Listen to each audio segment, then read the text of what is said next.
Ndio. Na mitandaoni umeanza kusoma lini? Karibuni, recently. Mwaka huu? Miaka 10 iliyopita hivi.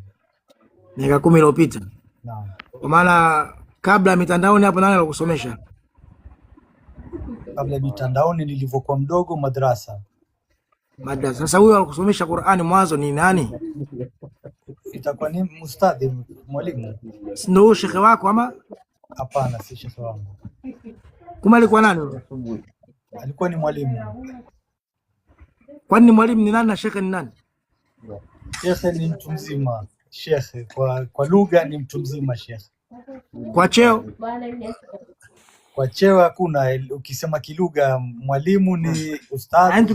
Yaani tukizungumzia shekhe. Naam, shekhe ni kwa mujibu wa lugha ni mtu yote aliyokuwa mtu wa umri mkubwa utamuita shekhe. Naam. Wewe sasa mwalimu wako ni nani? Mwalimu wangu mimi ni Mtume Muhammad sallallahu. Kwa hiyo Mtume ndo alishuka alikusomesha yeye? Ndio aliyotusomesha Qur'ani sote na wewe. Yaani yeye Mtume alishuka akakusomesha wewe au ulikuwaje? Hakuna, hiyo inakuwa ilmu la yanfa. Yaani nataka nijue wewe, kwani unataka kumtaja wewe alikusomesha wewe mwalimu wako nani? Muhammad ndio alionsomesha. Ndio alishuka alikusomesha wewe?